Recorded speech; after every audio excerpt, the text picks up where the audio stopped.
Hello friends, myself Sunil Bhardwaj, I am the faculty of physics. आप सभी का मेरे YouTube चैनल में स्वागत है।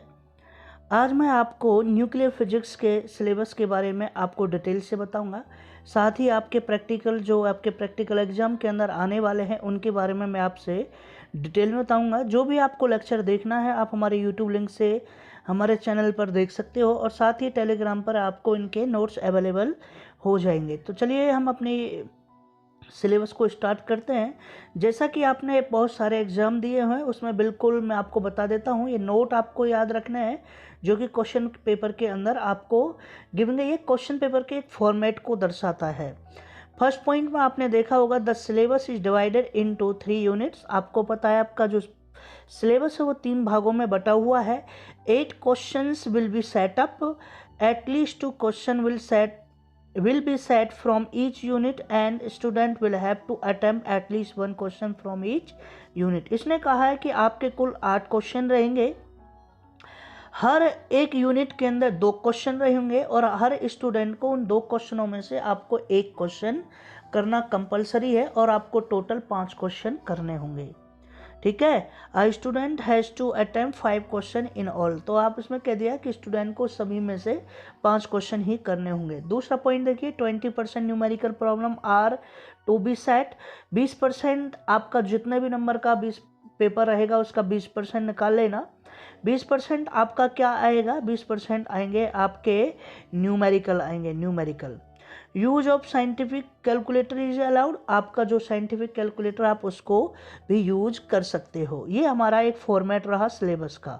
तो यूनिट फर्स्ट की अगर मैं बात करता हूँ, यूनिट फर्स्ट को मैंने 2 पार्ट्स में डिवाइड किया गया है। 2 पार्ट्स में, ये है तो एक ही पार्ट लेकिन 2 पार्ट्स में इसलिए कर दिया जाता है कि अभी कहा है कि हर एक यूनिट के अंदर 2 क्वेश्चन रहेंगे और उन 2 क्वेश्चनों में से आपको 1 क्वेश्चन करना रहेगा।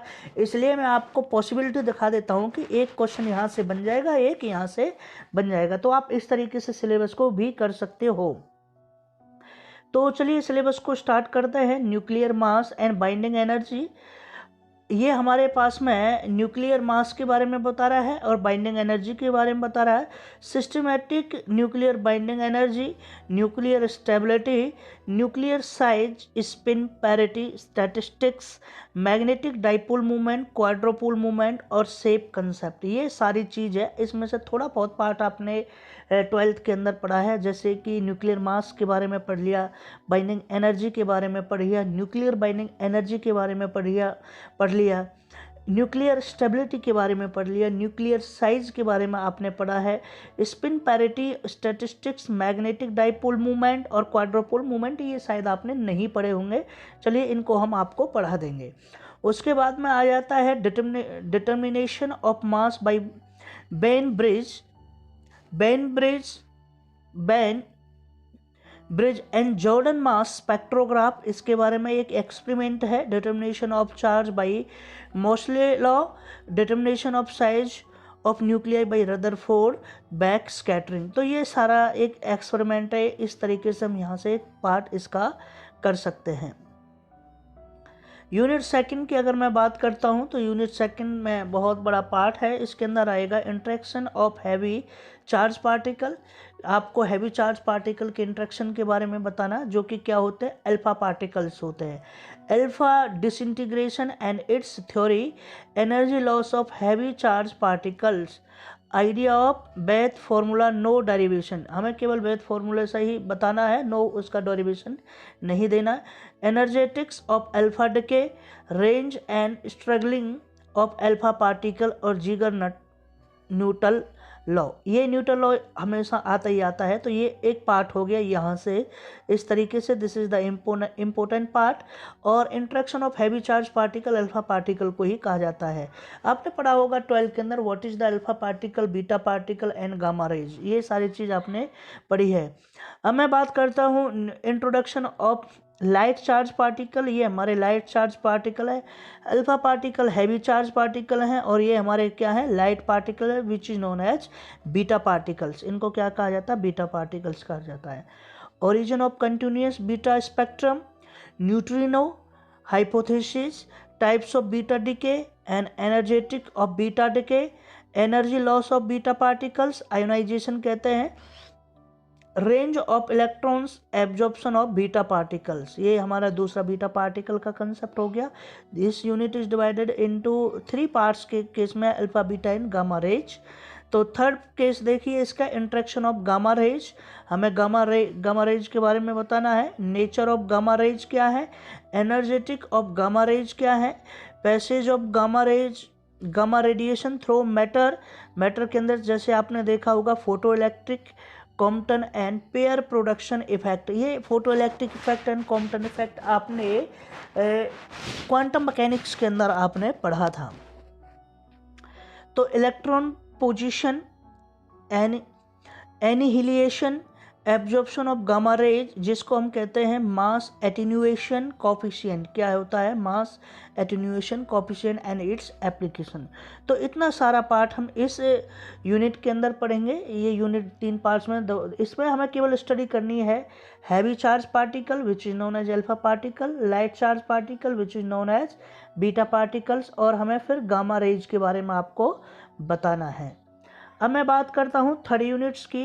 तो थर्ड यूनिट्स के अंदर भी हमने इसको देखिए 3 पार्ट्स में इसको डिवाइड किया हुआ है। एक है न्यूक्लियर रिएक्शन, आपको न्यूक्लियर रिएक्शन के बारे में बताना है। Elastic scattering, inelastic scattering, nuclear disintegration, photo nuclear reaction, radiative capture, direct reaction, heavy ion reaction and spallation reaction, conservation law, Q value and reaction threshold. इनके ऊपर हमें क्या काम करना है, डिस्कस करना है। फिर आ जाता है हमें nuclear reactor, general aspect of reactor design, कि हमें न्यूक्लियर जो रिएक्टर है उसके डिजाइन के बारे में बताना है, जो कि आपने 12th के अंदर भी पढ़ा हुआ है, बिल्कुल सेम है। Nuclear fusion and fusion reactors क्या है, principle, construction, working and use, this is the important part. Nuclear fusion क्या होता है, न्यूक्लियर फ्यूजन रिएक्टर क्या होता है, प्रिंसिपल बताओ, कंस्ट्रक्शन करो, वर्किंग और उसके यूज कहाँ कहाँ है।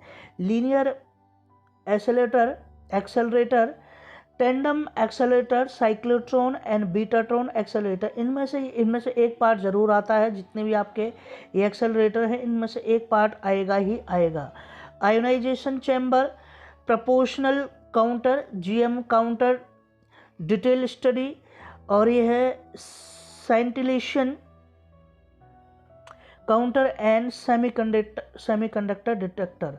तो इस तरीके से हमें निकालना है। तो GM counter is your practical, but हमारे पास में इसकी डिवाइस नहीं है, क्योंकि this is the very dangerous, क्योंकि इसमें हम रेडियो एक्टिव एलिमेंट रखते हैं, जो कि हम बीएससी के अंदर इसलिए नहीं रखते इसको, क्योंकि ये रेडिएशन छोड़ता है, और जितनी भी आपके रेडियो एक्टिव एलिमेंट्स हैं वो रेडिएशन छोड़ते हैं, जिससे कैंसर होने का खतरा होता है, इसलिए हम इसे लैब में नहीं रखते। अब मैं आपसे बात करता हूँ प्रैक्टिकल का केस। तो आपके 10 प्रैक्टिकल्स हैं। 10 प्रैक्टिकल्स के अंदर है हमारे पास में wavelength of sodium light by Fresnel by prism, second है velocity of ultrasonic waves by grating formation in CC114, मतलब 14। अगर मैं थर्ड केस की बात करता हूँ, diameter of lycopodium water particles bye corona rings. To study double slit interference by helium neon laser, diameter of a thin wire by diffraction method using helium neon laser। हम आपको practical करेंगे। To study the double slit interference, diameter of a thin wire by using the diffraction method और helium neon laser। Young modulus by Newton rings method, ये भी एक experiment है। Resolving power of prism, thickness of a thin plate using airways, resolving power of plane transmission grating, Rydberg constant by hydrogen gas spectrum। ये आपका practical है। तो ये आपको हम प्रैक्टिकल के अंदर कराएंगे। तो मैंने आपको सारा सिलेबस भी बता दिया, क्या प्रैक्टिकल है इसके बारे में भी बता दिया। जैसे ही हम अब इस सिलेबस को स्टार्ट करेंगे, जल्दी ही हम आपकी इसकी क्लास डिलीवर कर देंगे। Okay, thank you, bye bye.